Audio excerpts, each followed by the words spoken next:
बिस्मिल्लाहिर्रहमानिर्रहीम। तमाम देखने और सुनने वालों को यूट्यूब चैनल दिलचस्प वीडियोस की तरफ से दिल की अथाह गहराइयों से मोहब्बतों भरा सलाम पेश करते हैं। अस्सलामुअलैकुम वरहमतुल्लाहि वबरकातुहू। दुआ है कि रब्बे कायनात तमाम नाज़रीन की मुश्किलात को, परेशानियों और दुख तकलीफ़ों को दूर फरमाकर राहत व सुकून नसीब फरमाए और हमारे बीमारों को शिफा और फौशुदगान की बख्शिश व मग़फ़िरत फरमाए, आमीन। दोस्तों, आज की हमारी ये वीडियो एक नई और मुनफरिद हिकायत पर मबनी है और यकीनन हमें हर हिकायत से कुछ न कुछ सबक सीखने को मिलता है। तो बिला ताख़ीर आज की हमारी इस वीडियो को शुरू करते हैं और जानने की कोशिश करते हैं कि इस हिकायत में हमारे लिए क्या सबक पोशीदा है।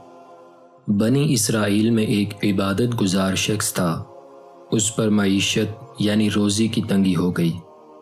एक दिन वो जंगल में जाकर अल्लाह ताला की इबादत में मशगूल हो गया।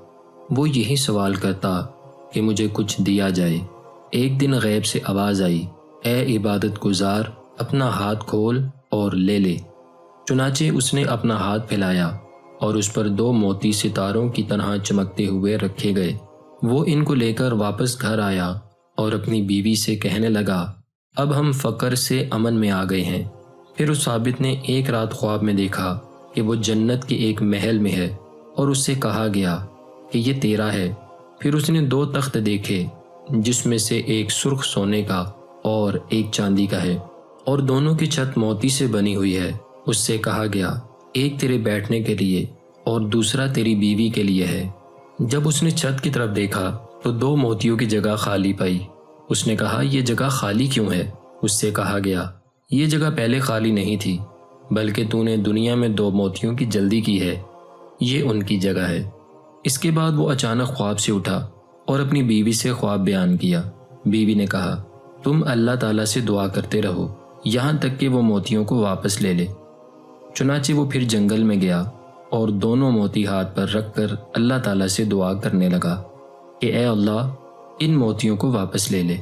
बिलाखिर एक दिन वो मोती उसकी हथेली से गायब हो गए और गैब से आवाज़ आई, हमने इन दोनों मोतियों को उनकी जगह वापस कर लिया है। बस उस शख्स ने इस पर अल्लाह ताला की तारीफ़ की और शुक्र अदा किया।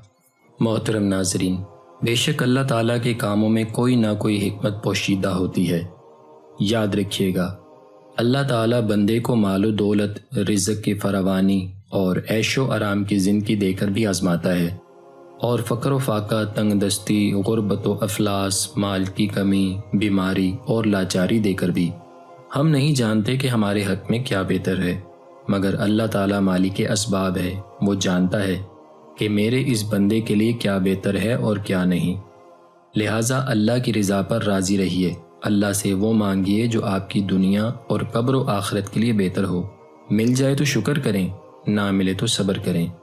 अल्लाह पाक का हर हाल में शुक्र अदा करते रहें। मोहतरम दोस्तों, आज की हमारी हिकायत से आपने क्या सबक हासिल किया है? ये हिकायत आपको कैसी लगी है? नीचे कमेंट सेक्शन में अपनी राय से हमें ज़रूर आगाह फरमाइएगा। वीडियो देखने का शुक्रिया। वीडियो को लाइक करें, सदका जारिया समझकर आगे शेयर करें। अगर आपने अभी तक हमारे चैनल को सब्सक्राइब नहीं किया या आप हमारे चैनल पर नए हैं तो वीडियो के नीचे दिए गए लाल रंग के बटन को प्रेस कर दें और साथ दिए गए घंटी के बटन को भी दबा दें ताकि आपको हमारी हर नई वीडियो का नोटिफिकेशन आसानी से मिल जाया करे। अल्लाह पाक से दुआ है कि अल्लाह करीम आपका और हमारा हामी व नासिर हो। एक नई मुनफरिद और दिलचस्प वीडियो के साथ फिर हाजिर होंगे। अब तक के लिए इतना ही। अपना बहुत सारा ख्याल रखिएगा। फ़ी अमानिल्लाह।